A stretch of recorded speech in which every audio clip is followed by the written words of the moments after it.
누가복음 12장 29절에서 32절까지 같이 읽겠습니다. 너희는 무엇을 먹을까 무엇을 마실까 하여 구하지 말며 근심하지도 말라. 이 모든 것은 세상 백성들이 구하는 것이라. 너희 아버지께서는 이런 것이 너희에게 있어야 할 것을 아시느니라. 다만 너희는 그의 나라를 구하라. 그리하면 이런 것들을 너희에게 더하시리라. 적은 무리여 무서워 말라. 너희 아버지께서 그 나라를 너희에게 주시기를 기뻐하시느니라. 아멘. 누가복음 108번째 시간입니다. 하나님 나라가 오면입니다. 우리가 지난 시간에 예수님의 염려하지 말라라는 말씀에 대해서 살펴봤습니다. 오늘은 조금 더 자세히 그 내용들을 살펴보도록 하겠습니다. 먼저 살펴볼 것은 염려가 뭔가 하는 겁니다. 염려가 뭔가. 헬라어 사전에 보면 염려라는 단어가 메림나오라는 단어인데 이 메리조라는 단어에서 이렇게 나온 거거든요. 그러니까 어근이라 그러죠. 메리조인데 메리조라는 단어가 나누다, 분배하다 이런 단어입니다. 그러니까 이 단어의 뜻이 뭐냐면 이렇게 아무것도 없는 사람이 이렇게 갖고 싶어서 막 걱정하는 거 있죠. 이거 없으면 어떡하나 하는 그런 걱정이 아니라 여러 개 중에 어느 걸 할까? 이런 뜻입니다. 그러니까 예를 들면 이런 거죠. 요즘에는 많이 김밥 값이 많이 올랐잖아요. 그래서 김밥 한 줄도 막 비싸더라고요. 그래서 먹어본 지가 오래됐습니다. 편의점 김밥 맨날 사 먹고 그러지. 그래서 한때 김밥 천국 이런 식당들이 진짜 많았잖아요. 김밥 천국, 뭐 김밥 나라 뭐 그러면서 그런 식당들이 많았는데 그런 분식집에 가면은 이게 말은 김밥 천국인데 들어가면 메뉴가 엄청나게 많았어요. 뭐 김밥도 막 종류가 여러 개 있고 또 뭐 라면도 종류가 여러 개 있고 국수도 팔고 뭐 된장찌개 뭐 이런 거 돈가스도 팔고 별의별 걸 다 팔았습니다. 그러면 이제 거기 가가지고 한참 봅니다. 오늘은 뭘 먹을까? 오늘은 뭘 먹을까? 그게 염려입니다. 그런 게 염려라고요. 그러니까 이 반대의 경우를 생각해 보면 되죠. 어떤 식당에 가면 그 식당에 메뉴가 하나밖에 없어요. 뭐 설렁탕집이라든지 뭐 이런 데 있잖아요. 뭐 어디라든지 가면은 메뉴가 하나밖에 없어요. 그런 데서는 아무 염려할 필요가 없죠. 가면 앉으면 그 주인이 물어보면 몇 명이 오셨어요? 3명이요. 그러면 3개! 뭐 이러면서 이제 이렇게 되는 거죠. 그게 이제 염려의 반대. 그러니까 여러분들이 이 성경에서 말하는 예수님이 말씀하신 염려라는 단어가 뭔지를 잘 아셔야 됩니다. 없는 자가 그러니까 양식을 무엇을 먹을까 염려한다는 건 먹을 게 없어가지고 하나님 이거 내일 굶어 죽게 생겼는데 어떻게 해요 하는 이런 걱정 같은 게 아니라요. 이것도 먹을 게 있고 이것도 먹을 게 있는데 이거 어떡하지? 어느 걸 먹지? 요런 염려입니다. 그러니까 그냥 우리가 염려 그러면 먹을 게 없는 사람이 뭐 당장에 먹을 거 걱정하는 거구나. 요렇게 생각하는 수가 많은데 그렇게 해석하면은 성경이 예수님의 말씀이 아구가 맞다 떨어지질 않습니다. 이 메림나오라는 단어 자체가 이렇게 할까? 저렇게 할까라는 그런 염려지 뭐 없는 사람이 걱정하는 그런 단어가 아니에요. 자, 그래서 예수님께서 무엇을 먹을까, 무엇을 입을까 염려하지 말라 이렇게 말씀을 하십니다. 이는 먹을 것이 여러 가지가 있고 입을 것이 여러 가지가 있는 경우에 무엇을 먹고 무엇을 입을지에 대한 그런 종류의 염려를 말하는 겁니다. 그래서 예수님은 그런 염려를 하지 말라 이렇게 이야기를 하죠. 그래서 우리가 지난 시간에 양식과 옷이 의에 대한 이야기라고 했잖아요. 그죠? 그래서 그렇다면 예수님이 염려하지 말라는 건 이런 의미입니다. 내가 무엇을 하면 그것이 의로운 걸까요? 내가 무엇을 행하면 의로운 걸까요? 내가 무엇을 행해야 영생에 이를 수 있을까요? 내가 어떻게 살면 천국에 갈 수 있을까요? 요런 염려입니다. 그래서 오늘날의 성도들이 이런 류의 선택에 대한 많은 염려 속에 엄청나게 많은 염려 속에 살아갑니다. 예를 들면 이런 거죠. 술은 먹어도 되나요? 안 되나요? 담배는 펴도 되나요? 안 되나요? 뭐 동성애자는 천국 가나요? 지옥 가나요? 뭐 교회 안에서 연애를 하면 되나요? 안 되나요? 뭐 이런 거죠.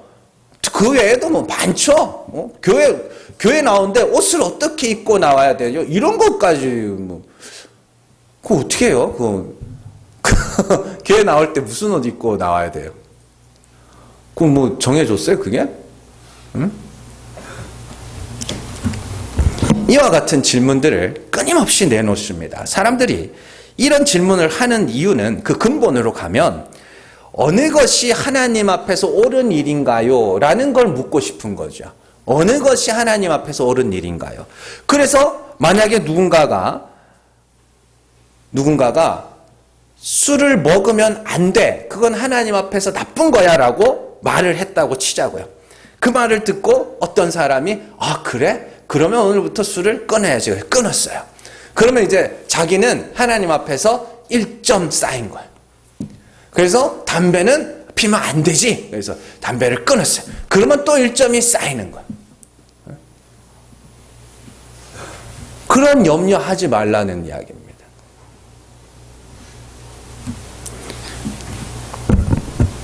왜냐하면 그 창고는 하나님의 의로만 채워져야 되는 겁니다. 우리의 어떤 것들이 그 창고에 섞이기 시작하면 그러면 그게 더럽히는 거예요. 그러니까 제가 뭐 자주 말씀드리지만 이 모나리자 그림 다 아시잖아요. 그 모나리자 그림 보면은 눈썹이 없다고요, 그 아줌마가. 그래서 근데 이거 보고 저 눈썹만 있었으면 얼마나 좋을까 하고 눈썹을 딱 그리는 순간 그 그림은 망하는 거예요. 그때부터. 예수 그리스도를 믿는 믿음으로 말미암은 하나님의 의, 요거 말고 우리 안에 다른 의가 존재하면 그건 하나님의 의를 더럽히는 거라니까요. 그게 아무리 좋아 보이는 거라 할지라도. 그런 겁니다. 자, 그렇다면 사람들은 도대체 무엇을 위해서 염려하며 양식을 저장하고 옷을 지어 입는가? 이에 대해서 예수님은 산상수훈에서 사람이 염려하는 그 궁극적인 이유가 뭔지를 말씀해 주십니다. 마태복음 6장 33절에서 34절 말씀 같이 읽습니다. 그런즉 너희는 먼저 그의 나라와 그의 의를 구하라. 그리하면 이 모든 것을 너희에게 더하시리라. 그러므로 내일 일을 위하여 염려하지 말라. 내일 일은 내일이 염려할 것이요 한날의 괴로움은 그날로 족하니라. 아멘. 내일, 사람이 염려하는 궁극적인 목적이 뭐냐면 내일 일입니다. 그냥 내일 일이 해놨는데 일이라는 단어가 없어요. 그냥 내일을 위하여 염려하지 말라는 이야기입니다. 그래서 누가복음에서는 그의 나라를 구하라고 하신 예수님이 마태복음의 산상수훈에서는 똑같은 말씀을 하시면서 몇 마디를 덧붙여 놨어요. 그래서 너희는 먼저 그의 나라와 그의 의를 구하라고 하시면서 사람들이 궁극적으로 염려하는 이유를 내일 일 때문이라고 합니다. 내일 때문에 염려하여 곡식을 저장하고 옷을 지어 입는다. 이렇게 이야기를 하시는 거예요. 자, 그렇다면 내일은 언제예요? 오늘이 24일이죠. 25일이 내일이에요. 예. 그렇게 성경에 보면은 그 내일이라는 말을요, 물론 이튿날이라고도 이렇게 많이 쓰기도 합니다만은 성경에서 말하는 내일은 영원입니다. 심판입니다. 자, 히브리서 3장 13절 말씀 같이 읽습니다. 오직 오늘이라 일컫는 동안에 매일 피차 권면하여 너희 중에 누구든지 죄의 유혹으로 완고하게 되지 않도록 하라. 아멘. 히브리서 기자가 오늘이라는 단어를 어떻게 쓰나 잘 보세요. 오늘이라 일컫는 동안 나오죠? 그래서 뭐라 그래요? 매일 이렇게 나옵니다. 그러니까 오늘이라는 건 그냥 이 역사, 인생, 이 시간 이겁니다. 오늘이라 일컫는 날 동안에 매일 피차 권면하여 이렇게 하죠. 그러니까 이렇게 생각하시면 됩니다. 그러니까 어제는 뭐예요? 어제는 지나간 오늘입니다. 이거 오늘은 그냥 우리가 살아간 오늘이고 내일은 아직 오지 않은 오늘인 것이죠. 그러니까 이 역사라는 겁니다. 역사를 일컫는 단어가 오늘, 그리고 역사가 끝난 후에 영원으로 넘어가 심판 생각하면 그게 뭐예요? 내일입니다. 그러니까 그 내일을 위하여 염려하여 자꾸만 뭔가를 쌓고 옷을 지어 입고 그런 거 하지 말아라. 왜냐? 내일 일은 누가 염려해요? 내일이 염려합니다. 내일이 염려하는 게 뭐예요? 그게 영원에 계신 그 하나님이 염려한다는 이야기입니다. 그 하나님이 염려하여 너희에게 먹을 것을 주실 것이고 너희에게 입을 것을 주실 것이다. 더 좋은 것으로 주실 것이다. 이런 뜻입니다. 자, 우리가 통장에 돈을 저축하는 이유는 결국 언제 올지 모르는 장래 일들을 대비하기 위함입니다. 마찬가지로 우리가 마지막 심판을 준비하면서 무엇이 더 옳은 일이고 무엇이 더 선한 일인가 염려함으로 내 점수를 하나하나 쌓아가는 것을 내일을 염려하여 양식을 저장하고 옷을 지어 입는 것이라 예수님이 이렇게 비유예요. 이게 여기서 예수님이 구하라고 하신 의 있죠. 너희는 먼저 그의 나라와 그의 의를 구하라. 그 의가 뭔데요, 그게? 디카이오 수네입니다. 의.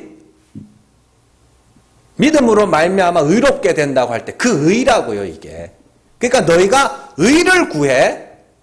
누가 구해요, 그 의는? 의에 줄이고 배부른 자가 구하는 거죠. 내겐 의가 없음을 알게 된 자들이 그걸 구하는 거죠. 그러면 하나님이 그걸 주신다고 이야기를 하는 겁니다. 예수님이 먹는 것과 입는 것을 염려하는 자들에게 왜 갑자기 뜬금없이 하나님의 의를 구하라고 하는지를 여러분들 잘 연결이 돼야 됩니다. 그 먹는 거, 입는 것이 그게 의를 상징하는 것들이라니까요. 사람이 염려하여 양식을 저장하고 염려하여 옷을 지어 입는 것은 무엇이 옳은 일이며 무엇이 선한 일인지를 고민하여 내가 내 의를 창고에다가 쌓아놔야 되겠다. 요 상태를 상징하는 표현입니다. 그러나 그런 염려함으로 쌓은 사람의 의로는 절대로 하나님 앞에 산자라 칭함을 받을 수가 없다라는 것이죠. 그러니 너희는 뭐예요? 그 창고를 탈탈 비워내고 하나님의 의를 구하면 하나님이 채워주실 것이다. 너희의 옷 입은 의를 벗고 하나님의 의를 구하면 하나님이 입히신다. 이런 뜻이란 말이에요, 그게. 이에 대해서 우리가 지난 시간에 성경을 통해서 다 차근차근 살펴봤습니다. 그래서 오늘 말씀에서도 예수님은 무엇을 먹을까 무엇을 마실까요 구하지 말며 근심하지 말라고 하시면서 그건 세상 백성들 이방인들이 구하는 거리라 이렇게 이야기를 합니다. 정말로 여러분들이 먹고 마시는 걸 이방인들만 구해요? 그러면 성경에 나오는 이스라엘 백성들은 먹고 마시고 구한 적이 없겠네요? 아니라니까요. 삼손이 나귀 턱뼈로 1000명을 죽인 후에 목이 말라 죽을 것 같아가지고 아이고 하나님 목말라 죽게 생겼다고. 저 적들한테는 내가 맞아 죽지는 않는데 목말라 죽게 생겼다고 하나님 앞에 기도하죠. 그래서 거기서 샘이 터지잖아요.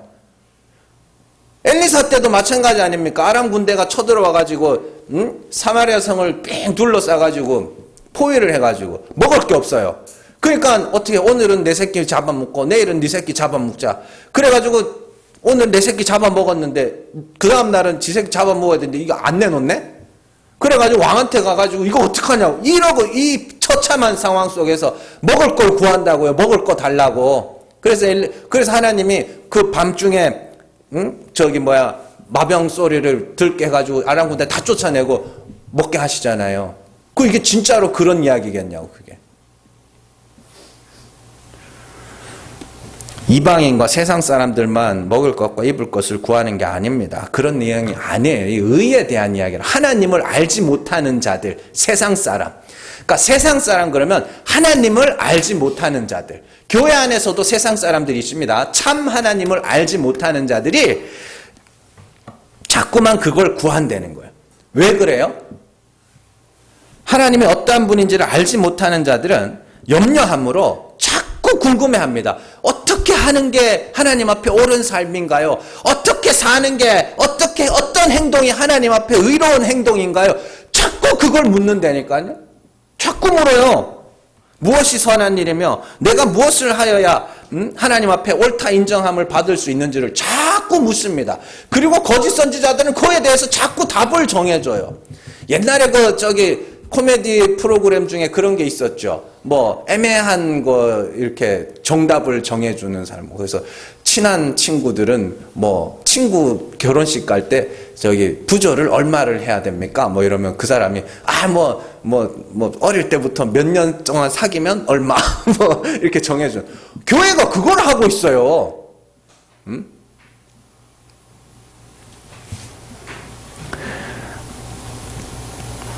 그래서 무엇이 선한 일이며 내가 무엇을 하여야 옳은 것인지를 끊임없이 질문합니다. 그리고 그들의 선지자들이 이것이 옳고 저것이 옳다 가르치면 그들이 그거를 그렇게 행하여 자기 창고에 양식을 쌓고 옷을 지어 입으려고 하는 겁니다. 자꾸만 그걸 염려하는 거죠.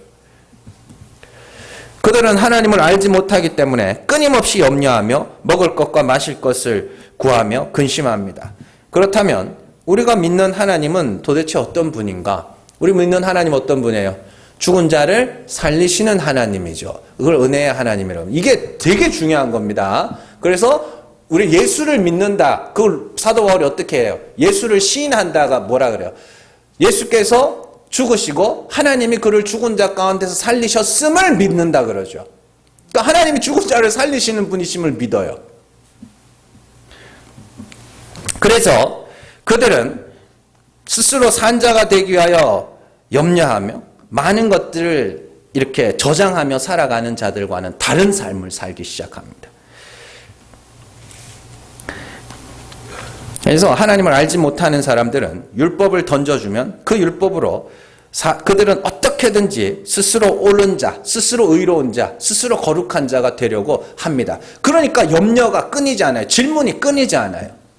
이럴 때는 어떻게 해야 돼요? 저럴 때는 어떻게 해야 돼요? 그래서 마치 목사에게 찾아와서 점쟁이한테 찾아간 사람들처럼 우리 뭐 남편이 요즘 좀 이상한데 어떻게 점 좀 봐주세요. 그래서 이거 쌀 뿌리고 놓고 막 이렇게 쌀 보고 점 치듯이 와가지고 목사님 요즘에 우리 남편 이상한데 어떻게 해요? 해가지고 이러면 이제 좋아하는 거예요.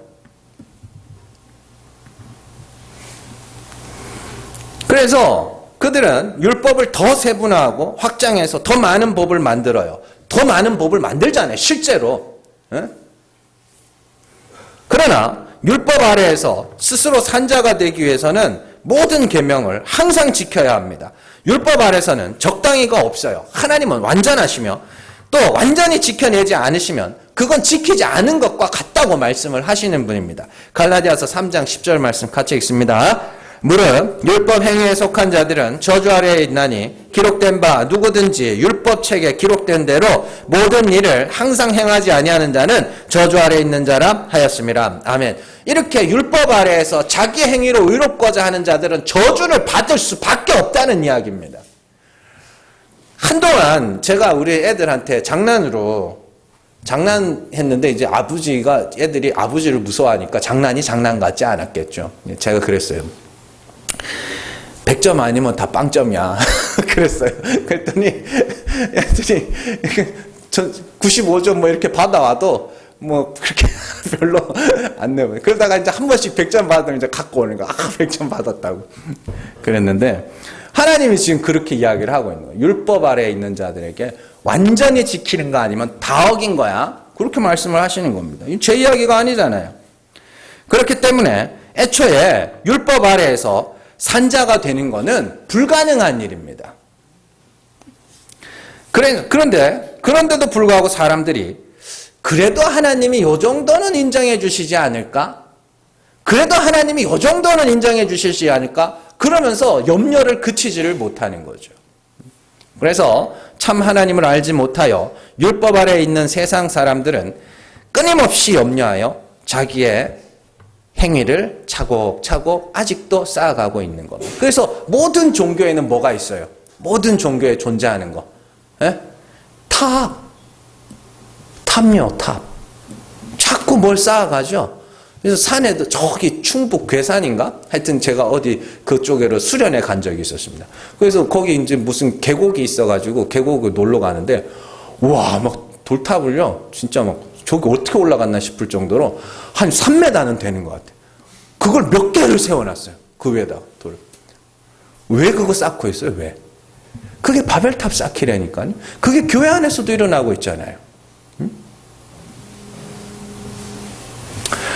그런 와중에 그리스도로 말미암아 하나님을 알게 된 하나님의 백성들이 나타나기 시작했습니다. 그들이 하나님을 알게 되자 제일 먼저 나타난 현상이 그들이 마음이 정직해지기 시작했습니다. 정직해지기 시작했다고요. 그들은 율법으로 하면 나는 그저 저주받을 수밖에 없는 죄인임을 고백하기 시작합니다. 사실 나는 그렇게 선하지도 않고 나는 그렇게 거룩하지도 않고 사실 나는 그렇게 경건하지도 않아. 이렇게 정직한 고백을 하기 시작합니다. 그게 정직한 거예요. 나는 사실 그렇게까지는 아니야. 사람들이 지금까지는 쇼를 하고 막 교회 와가지고 거룩한 척, 신실한 척 하고 살았지만 사실 나 그런 사람 아니야. 이렇게 정직해지기 시작합니다. 그러면서 동시에 그들은 율법의 진짜 목적이 무엇인지를 깨닫게 됩니다. 율법이라는 것이 애초에 내 힘으로는 절대 의로울 수 없다는 것을 알라고 주신 것임을 알게 됐어요. 그래서 하나님을 알게 된 자들이 율법에 대하여 죽기 시작합니다. 율법에 대하여 죽는다는 건 성경에 죽는다는 건 불가능하다는 뜻입니다. 죽는다는 건 이렇게 죽는다는 게 아니에요. 불가능하다. 그래서 아브라함이 죽은 자와 같고 사라가 죽은 자와 같이 되었을 때 이렇게 이야기하죠. 아브라함이 언제예요? 아브라함이 99세 때 이제 낙이 없다고 그러죠. 사라가 죽은 자와 같이 생리가 끊어졌어요. 그래서 이 두 사람에게서는 더 이상 아들을 기대할 수가 없죠. 그 불가능한 상태를 죽은 자라고 합니다. 율법에 대하여 죽었다는 건 율법으로 하면 나는 저주받을 수밖에 없어. 나는 사실 그렇게 선하지도 거룩하지도 경건하지도 않아. 그게 율법에 대하여 죽는 겁니다.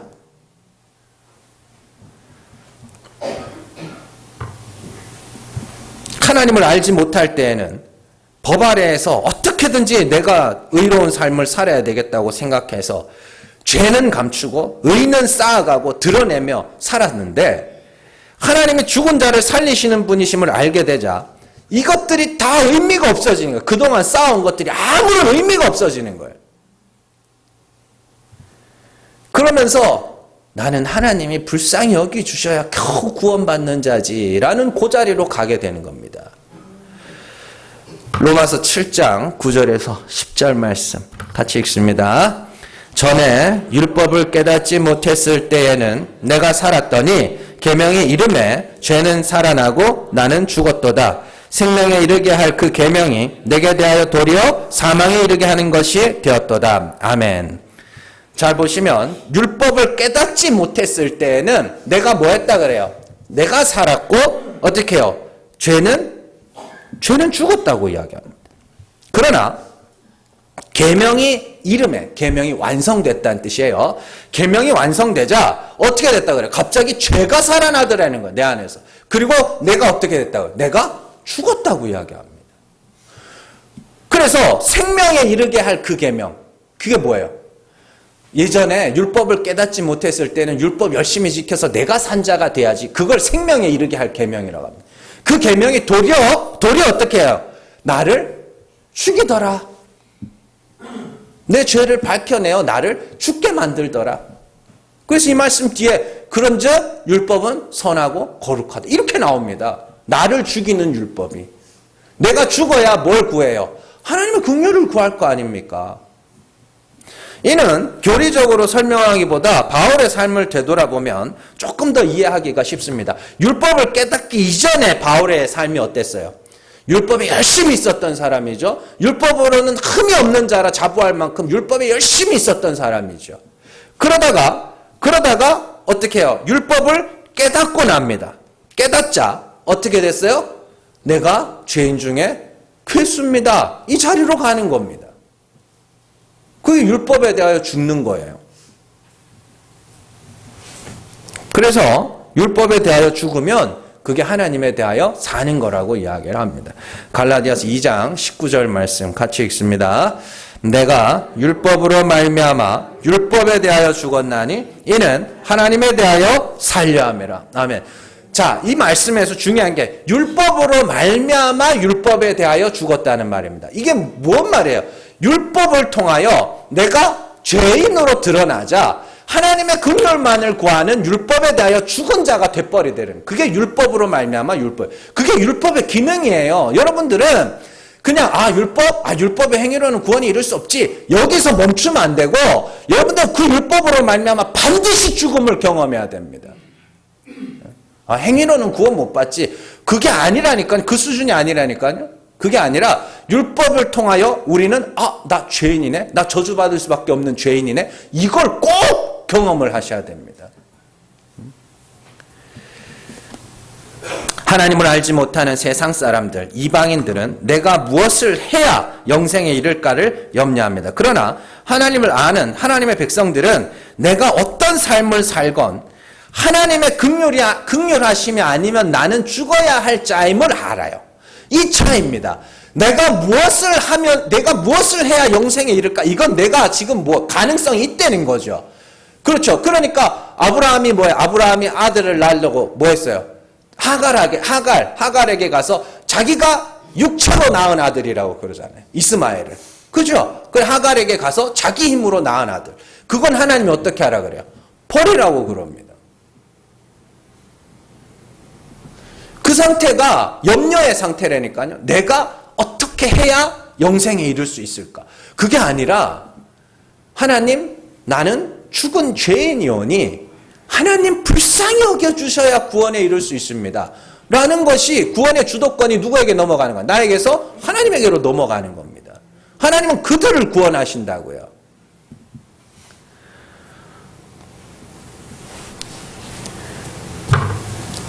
그러니까 여러분들이 이렇게 좀 말씀을 좀 진지하게 읽으시고 들으시고 또 생각을 이렇게 좀 해보셔야 됩니다. 이게 뭔 말인가? 이렇게.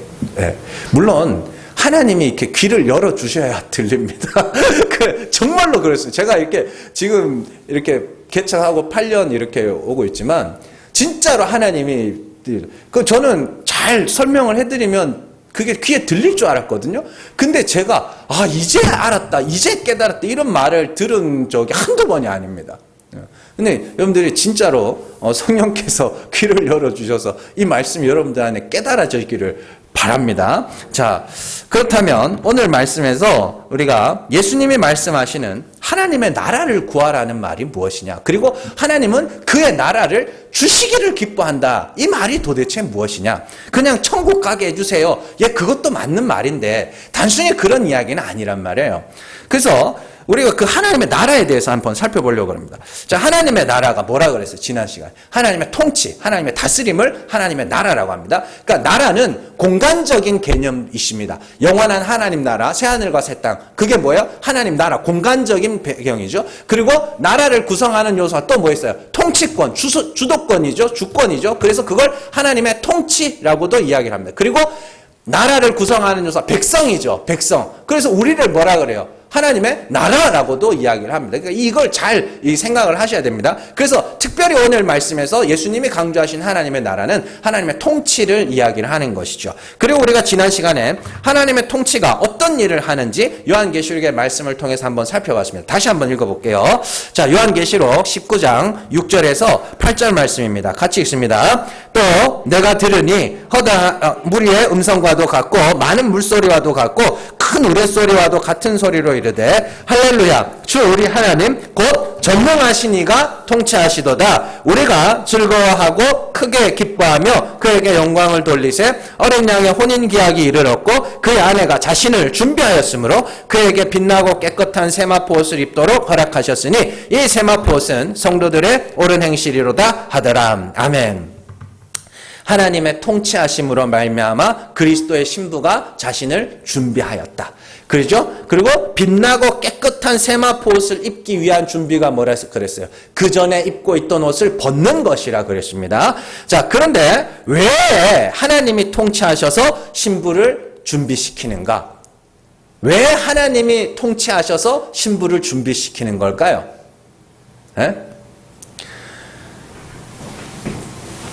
여러분들, 지난주 본문 26절에서 예수님이 하신 말씀 기억하세요? 사람이 염려함으로 그 키를 한 자라도 더할 수가 있느냐 이렇게 이야기를 하죠. 그러면서 가장 작은 일도 못하는 자라고 이야기를 하죠. 이게 무슨 뜻이냐면 사람은 자기 스스로 절대로 옷을 못 벗는 자라는 뜻입니다. 사람은 자기 스스로 절대로 자기 곳간을 비우지 못하는 자라는 뜻입니다. 하나님만이 그 옷을 벗기시고 하나님만이 그 곳간을 비울 수 있다는 뜻입니다. 회개는 사람이 하는 게 아니라요. 하나님이 하게 하시는 겁니다. 하나님의 통치 아래에 있는 자들만 하나님의 강권적인 역사로 말미암아 자기 의라는 옷이 벗겨지고 자기 의라는 양식이 털리고 자기 곳간이 비워지게 되는 겁니다. 하나님에 의해서. 그래서 사도 요한은 진리가 말씀이 그 속에 있는 자들만이 자신의 죄를 자백한다고 이야기를 합니다. 자, 요한일서 1장 8절에서 10절 말씀 같이 읽습니다. 만일 우리가 죄가 없다고 말하면 스스로 속이고 또 진리가 우리 속에 있지 아니할 것이요 만일 우리가 우리 죄를 자백하면 그는 미쁘시고 의로사 우리 죄를 사하시며 우리를 모든 불의에서 깨끗하게 하실 것이요 만일 우리가 범죄하지 아니하였다 하면 하나님을 거짓말하는 이로 만드는 것이니 또한 그의 말씀이 우리 속에 있지 아니하니라. 아멘. 8절과 10절의 말씀을 보면 우리가 죄가 없다고 말하면 우리 안에 뭐가 없다 그래요? 진리가 없다고 그래요. 진리가 없는 자는 죄가 없다고 말한다 그럽니다. 그리고 10절에서도 어떻게 해요? 범죄하지 아니하였다 하면 그의 말씀이 우리 안에 없다고 합니다. 진리가 뭐예요? 진리가 참 하나님입니다. 참 하나님을 진리라 그럽니다. 뭐 진리 그러니까 뭐 이상한 참 하나님 그걸 진리라 그래요. 그걸 다른 말로 말씀이라고 이야기를 합니다. 네. 그래서 예수님이 내가 곧 길이요 진리요 생명이라고 그러죠. 왜요? 예수님 뭔데? 예수님 뭐하러 오셨어요? 아버지 품속에 독생하신 하나님으로서 아무도 보지 못하는 하나님을 나타내러 오셨잖아요. 그래서 예수님이 뭐예요? 내가 참 하나님을 나타내러 왔어. 그래서 나를 본 자는 누구를? 아버지를 보았다. 그 이야기 똑같은 거예요, 다. 그러니까 진리 그러니까 되게 특별한 참 하나님. 사람들이 생각하고 사람들이 상상하는 그런 가짜 하나님 말고 참 하나님. 그래서 참 하나님을 아는 자들은 뭐 하게 된다 그래요? 자신의 죄를 자백하게 된다. 정직한 영이라 그럽니다. 그걸. 진리가 그 속에 없는 자들, 말씀이 그 속에 없는 자들은 자신의 죄를 자백하지 못합니다. 보지도 알지도 못합니다. 왜냐하면 자신의 죄가 드러나는 순간 자기가 정말 큰일 날 것처럼 여기기 때문이죠. 그러나 그의 말씀이, 그의 진리가 그 속에 있는 자들은 반드시 하나님 앞에서 자신의 죄를 자백하게 됩니다. 자신의 죄를 자백한다는 것은 단순히 죄 하나, 죄 둘 고백하는 정도가 아니라 하나님이 지옥에 던져 넣으셔도 할 말 없는 그런 저주받을 죄인임을 고백한다는 율법에 대한 완전한 죽음을 이야기를 합니다. 그런 고백은 성령을 받은 자들, 하나님의 통치 아래에 있는 자들에게만 나오는 고백입니다. 그래서 하나님의 통치가 없이는 아무도 그 율법에 대한 죽음을 죽지 못한다는 이야기죠. 그러나 하나님의 통치 아래에 있는 하나님의 백성들은 이 땅에서 자신의 불가능함이라는 죽음을 죽게 되고 하나님의 의를 부르짖게 되는 겁니다. 그래서 하나님의 나라가 임한 자들은 자인식이 점점 낮아지는 경험을 하게 됩니다. 고린도전서 4장 20절 말씀 같이 읽습니다. 하나님의 나라는 말에 있지 아니하고 오직 능력에 있음이라. 아멘. 여기서 하나님의 나라가 하나님의 통치입니다. 하나님의 통치는 지식이 아니라 능력에 있다. 그러면 하나님의 나라의 능력이 뭔데요? 죄 안 짓고 살고 여러분들 참 사람들이 이 교회 성도들 특히 성도들이 세상 사람들을 너무 만만하게 보시는데요. 여러분들 교회 안 다니는 사람들 얼마나 착하고 깨끗하게 사는 사람들 얼마나 많은지 아세요? 여러분들 직장 생활 해보신 분들은 잘 아실 거 아닙니까? 성실하게 착하게 사시는 분들 되게 많습니다. 그래서 직장 생활 하는 사람들이 와가지고 교회 와가지고 하는 이야기가 뭐예요? 교회에 있는 놈들이 더 나쁜 놈들이라고. 그러잖아요. 그거 뭔 말이야? 세상 사람들이 훨씬 더 착하다는 소리죠.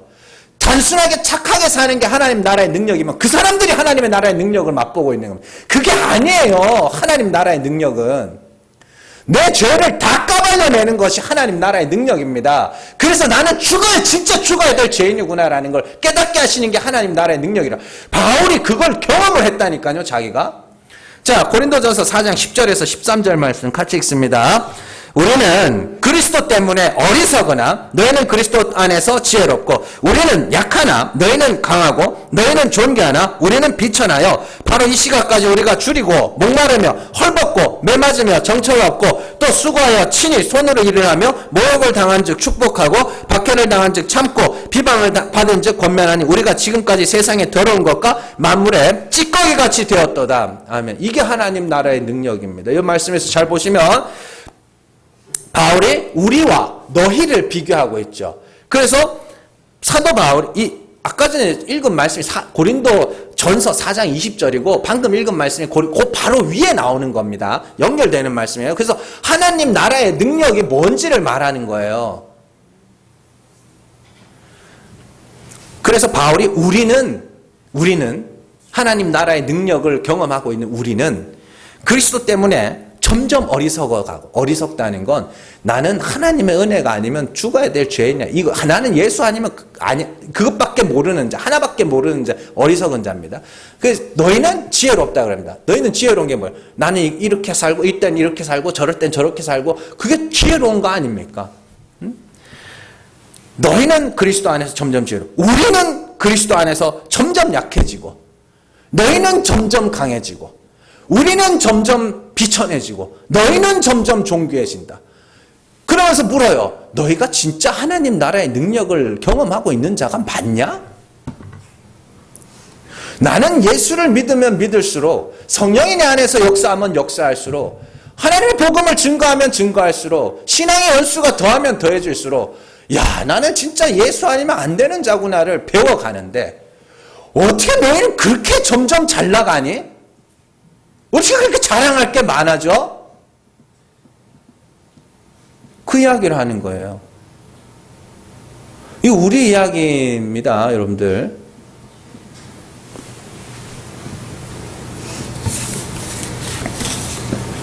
그렇게 사람이 비천해지는 이유는 구원이 오직 예수 그리스도에게 있음을 알라고.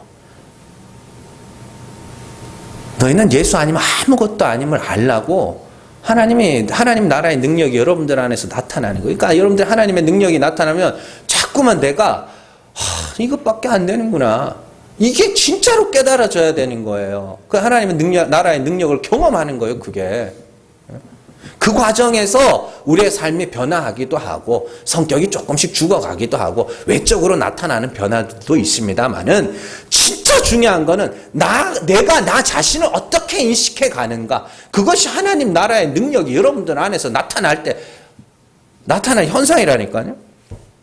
그래서 하나님의 나라, 하나님의 통치 아래에 있는 백성들에게는 곳간이 비워지고 옷이 벗겨져서 의에 줄이고 목마른 자가 되고 벌거벗은 수치를 겪어가며 나 자신에게 죽을 죄인으로 드러나는 것이 하나님의 통치와 하나님 나라의 능력입니다.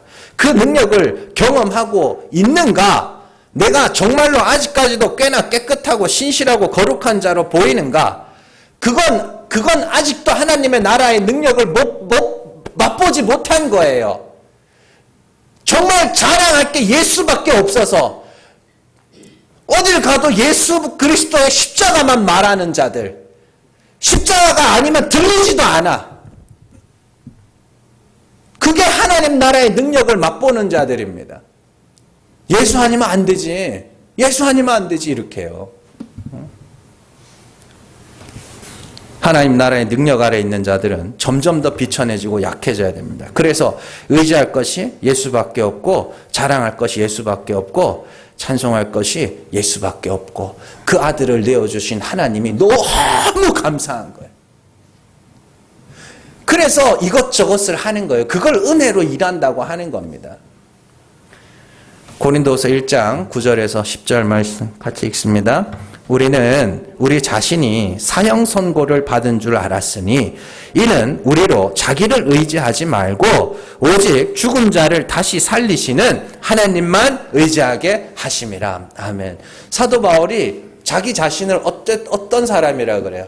사형 선고를 받은 자와 같다 그래요. 사형 선고를. 사형 선고를 누가 받아요? 저주받을 죄인들이 받는 거죠. 하나님의 나라의 능력이 내게 임했더니 내가 사형 선고를 받아야 될 자처럼 보이더라. 그래서 어떻게 해요? 죽은 자를 살리시는 하나님만 의지하게 되더라. 그게 구원이에요. 그게 우리 신앙생활입니다. 우리의 신앙생활은 내 자랑할 것이 하나님 앞에 내 자랑할 것이 점점 늘어나는 것이 신앙생활이 아니고요. 하나님 참 살아보니까 예수 아니면 안 된다는 거 알게. 그거 배우고 왔습니다. 하나님의 은혜가 나를 이 자리에 세우셨습니다. 예, 그게 우리 신앙생활이에요. 그 자리에서 우리가 하나님 어떻게 하면 하나님이 이런 상황에서 어떻게 해야 하나님이 기뻐할까요? 싫어할까요? 이런 고민을 하냐고요. 안 묻지.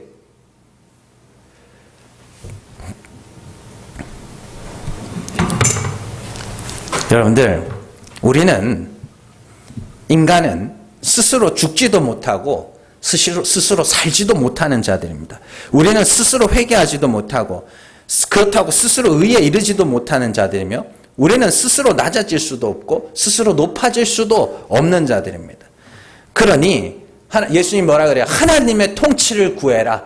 그러면 하나님의 나라가 너에게 임하여 너희를 낮추신 후에 높이시며 죽이신 후에 살리시며 약하게 만드신 후에 강하게 하시며 그렇게 이야기를 하는 거예요. 그게 하나님 나라의 통치입니다. 하나님은 그렇게 하시기를 기뻐하신다. 그러니까 하나님 앞에서 내가 이 땅에서 어떻게 행해야 할까를 너무 염려하지 마세요. 그건 하나님을 알지 못하는 사람들이 하는 염려입니다. 이제 우리는 하나님이 죽은 자를 살리시는 분이심을 알았고 그 믿었으니 하나님께 나를 죽이신 후에 살려주세요. 그러니까 살려주세요는 하나님만의 고유한 능력이잖아요. 그러니까 이 땅에서 먼저 겪어야 되는 게 뭐예요? 죽여주세요. 그래서 고린도전서 15장이 부활장이잖아요. 거기 부활절 설교 내용인데 예수. 자, 뭐라 그러냐면 죽은 후에 사람이 어떤 몸으로 부활하며 죽은 후에 어떻게 살아나냐 뭐 그렇게 이야기를 합니다. 그래서 바울이 뭐라고 하면 야 이 어리석은 자야. 사람이 일단 죽어야 살아날 거 아니냐. 그렇게 이야기합니다. 그게 뭐예요 그게? 살아날 걱정하지 말고 지금 뭐 할 걱정하냐? 죽을 걱정하라는 겁니다. 그러니까 하나님 나라를 구한다는 건 먼저는 나를 뭐 해달라는 거예요? 나를 죽여달라고 기도하라는 겁니다. 내 죄를 보게 해달라고. 하나님 정말로 내가 내 죄와 허물들을 깨닫게 해주세요. 그걸 기도하라는 이야기입니다. 하나님 나라를 구한다는 건. 그러한 구원의 원리를 아는 성도들은 우리 자기의 삶에 자기의 행위에 별다른 가치를 부여하지 않아요. 예수 그리스도 안에서 예수 그리스도 안에서 하나님은 우리를 예수 그리스도 안에서 구원하시는 분이기 때문에 우리의 행위가 우리의 구원에 영향을 끼치지 못한다는 걸 알아요. 그래서 이렇게 사는 것이 하나님의 좋아하는 것이고 저렇게 사는 게 하나님이 좋아하시는 것이라는 말을 안 하게 됩니다. 다만 우리의 행위가 다른 사람의 신앙생활에 방해가 될 수 있고 우리의 행위가 다른 사람들에게 이렇게 또 도움이 될 수도 있으니까 서로 뭐 하는 거예요? 서로의 유익을 위하여 살아가라. 그게 바울의 논리입니다. 고린도전서에서 말하는 자기의 유익을 구하지 말고 다른 사람의 유익을 구하라는 건 그게 하나님이 좋아하시는 거야가 아니라 인간의 행위가 그리스도 안에 있는 자들을 절대로 멸망시키지 못하니 그냥 서로 방해만 안 되게 살아. 그 이야기예요. 뭐 그게 대단한 어떤 진리가 있는 것 같으세요? 그게 자기의 유익을 구하지 말고 다른 사람의 유익을 구하라는 게 그게 대단한 진리가 있는 게 아니라 구원은 오직 예수 그리스도 안에서 얻는 것이니 서로 조금씩만 조심해줘. 이런 이야기예요. 그래서 바울이 고린도전서에 보면 그런 말이 자주 나옵니다. 아무것도 아니다. 아무것도 아니에요. 결혼을 한다고 잘하는 것이 아니며 결혼을 안 한다고 못하는 것도 아니다. 그건 아무것도 아니다. 이런 말을 자꾸 합니다. 할례를 받는 것도 아무것도 아니고 할례를 받지 않는 것도 아무것도 아니다. 이런 말을 해요. 자꾸. 아무것도 아니라는 말이 뭐냐면 그 행동 자체가 하나님 앞에서 어떤 가치를 갖지 못한다는 겁니다. 하나님이 보시는 건 우리가 그리스도 안에 있느냐, 그리스도 밖에 있느냐, 이걸 보신다는 거지. 우리의 행동이 우리의 구원에 어떤 영향을 미치지 못하니 그렇다고 해서 막 살지 마라. 아니죠. 왜요? 예수 그리스도를 믿어야 구원에 이르는 것이니 그리스도 밖에 있는 자들은 불쌍히 여겨서 그들이 어떻게 하면 한 사람이라도 구원 얻을까 하는 마음으로 그들 앞에서 조심해 주는 거고, 또 교회 나와서 믿음이 연약한 자들을 보면서 그들을 또 위해서 또 뭐 하는 거예요? 조심해 주는 거죠. 여러분들 퀴즈. 자, 음식 가려 먹는 사람, 음식 안 가려 먹는 사람 둘 중에 믿음이 누가 더 좋아요? 예? 그죠? 이게 아직까지 우리 진리를 모르네. 음식 안 가려 먹는 사람이 믿음이 더 크다 그래요. 바울이. 근데 우리는 뭐예요? 교회에서 음식 가려 이건 먹으면 안 되고, 이건 제사상에 올라간 건 먹으면 안 되고, 그게 믿음 좋다 그러잖아요. 그게 믿음이 약한 거라니까요. 하나님이 겨우 그 먹는 거 그것 갖고 이놈 새끼가 아닌데 먹지 말라 그랬는데 이러겠냐고요. 겨우 그거 갖고.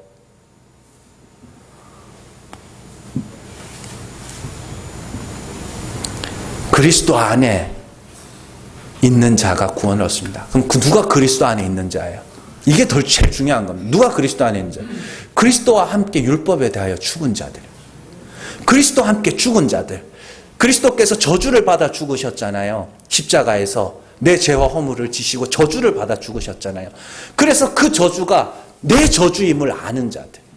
그래서 하나님, 내가 저주받아 죽어야 될 자입니다. 이걸 고백하는 자들. 그게 그리스도 안에 있는 자입니다. 교회 안에 있는 자 말고 그리스도 안에 있는 자. 그리고 그 고백이 없는 자는 십수년, 수십 년을 교회를 다녀도 그 사람은 그리스도 밖에 있는 자입니다. 그래서 그리스도 안에 있다는 증거가 뭐예요? 세례. 세례는 뭐예요? 그리스도와 함께 장사되는 거. 여러분들, 염려하지 마세요. 염려하지 마시고 줄이시고 헐벗은 다음에 하나님의 의를 구하세요. 그리고 우리는 스스로 옷을 벗지도 못하고 우리는 스스로 곳간을 비우지도 못하는 자들이니 하나님 앞에 먼저 뭐 해달라고? 하나님, 나를 죽여주세요. 내 죄를 포기해 주세요. 내 허물을 포기해 주세요. 그래서 하나님, 정말로 내가 하나님의 긍휼이 필요한 자라는 걸 알게 해주세요. 예, 그 기도가 여러분들을 할 수 있으면 하나님이 그 기도를 반드시 들어 응답하여 주셔서 여러분들의 자랑이 오직 예수 그리스도가 되게 하실 겁니다. 그러한 하나님의 나라의 능력을 경험하는 여러분들 되시기를 주님의 이름으로 축원합니다. 기도하겠습니다.